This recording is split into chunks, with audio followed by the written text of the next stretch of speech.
Salut à vous, intrépides voyageurs de l'aventure Entreprendre et Voyager. Aujourd'hui, on va plonger dans un sujet qui, croyez-moi, va vous faire réfléchir plus qu'un soir de pleine lune en camping sauvage.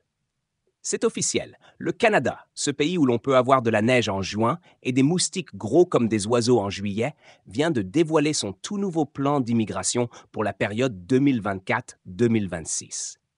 Et croyez-moi, ce n'est pas juste une mise à jour pour passer de la version 2.0 à 2.1, c'est un vrai chamboulement, comme passer de la charrette à chevaux à la Tesla Cybertruck. Mais avant de plonger tête la première dans ce bouillon d'informations, la question du jour, mes amis. Selon vous, combien d'immigrants le Canada prévoit-il d'accueillir d'ici 2026? A. Moins d'1 million. B. Entre 1 et 1,5 million. Ou C. Plus de 2 millions. Allez, laissez vos réponses en commentaire et restez jusqu'à la fin pour découvrir si vous avez misé sur le bon cheval. La révision stratégique. Le Canada sort le bulldozer. Alors, où est-ce qu'on en est? Notre cher ministre de l'Immigration, Mark Miller, a mis en place une révision stratégique. Ne vous méprenez pas, il ne s'agit pas juste de repeindre les murs d'un vieux bâtiment pour qu'il ait l'air neuf. On parle ici d'une rénovation totale, où on casse des murs, on refait la plomberie et on rajoute même une piscine dans le jardin. La révision de l'immigration canadienne, c'est ça. Moderniser un système qui date, on ne va pas se mentir, de l'époque où les dinosaures étaient encore une idée neuve. Petite anecdote. Saviez-vous qu'avant cette refonte, un dossier de citoyenneté pouvait littéralement prendre la poussière pendant plus de 2 ans avant qu'un agent ne daigne y poser les yeux? 2 ans. On parle d'une époque où les fax étaient encore des moyens de communication respectables, presque comme si on envoyait les demandes par pigeon voyageur. Eh bien, tout ça, c'est fini, du moins en théorie. La coordination entre provinces et territoires, un casse-tête sans fin. Une autre priorité du plan Miller, améliorer la coordination entre le gouvernement fédéral et les provinces. Pourquoi? Parce que chaque région au Canada a ses petits besoins et ses grandes ambitions. Vous voulez vous installer au Québec? C'est cool. Mais sachez que ce qui marche à Montréal ne fonctionne pas forcément à Saguenay. Et inversement. Mark Miller l'a bien compris. Et son plan vise à s'assurer que chaque province reçoive les immigrants dont elle a vraiment besoin, comme une recette de grand-mère où chaque ingrédient a son importance. Bon à savoir. Le Québec bénéficie d'une entente spéciale avec le gouvernement fédéral qui lui permet de choisir la majorité de ses immigrants économiques. Donc, si votre rêve est de vous installer à Montréal et de parler avec cet accent charmant, préparez-vous à passer par la case Sélection Québec. Une étape de plus, mais on vous promet que la poutine en vaut la chandelle. Les délais de traitement. Quand attendre devient un luxe. Vous avez probablement déjà entendu des histoires d'horreur, des gens qui ont attendu si longtemps pour obtenir leur visa que leurs enfants étaient déjà à l'université quand la réponse est enfin arrivée. Eh bien, la bonne nouvelle, c'est que le nouveau plan d'immigration vise à réduire ces délais interminables. Comment?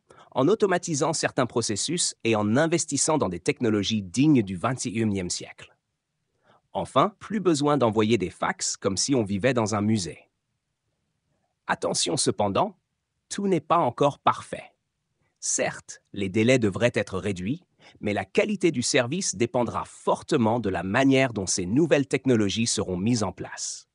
Parce qu'on le sait tous, la technologie, c'est un peu comme un couteau suisse. Ça peut être génial, mais aussi vous couper un doigt si vous ne savez pas comment vous en servir. L'immigration économique. Un autre grand axe du plan Miller, cibler les compétences nécessaires à l'économie canadienne. Parce que soyons honnêtes, le Canada a besoin de main-d'œuvre qualifiée. Et on ne parle pas de n'importe quel type de compétences.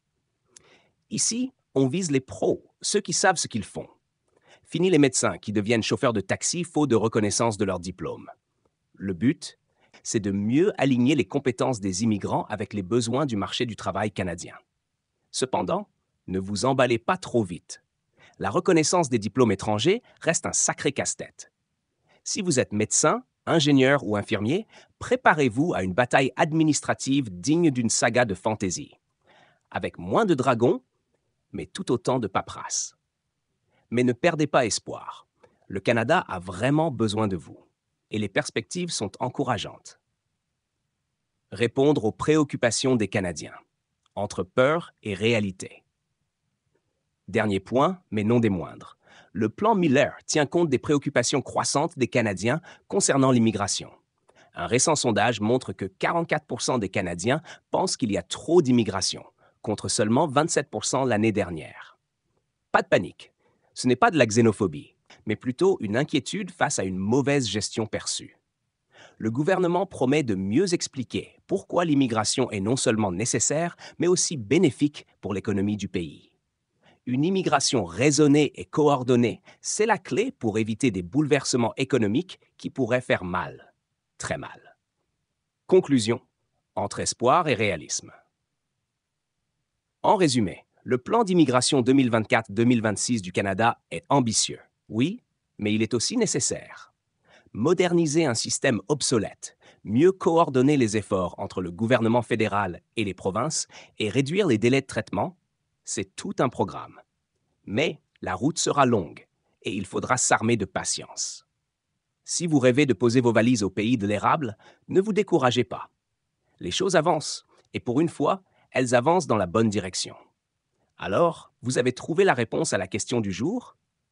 Si vous avez choisi B, entre 1 et 1,5 million, vous avez visé juste. Le Canada prévoit d'accueillir environ 1,45 million d'immigrants d'ici 2026. Pas mal, non? N'oubliez pas de liker, de vous abonner et de cliquer sur la cloche pour ne rien manquer. Pour ceux qui veulent creuser plus loin, tous les liens sont dans la description. À la prochaine, les aventuriers!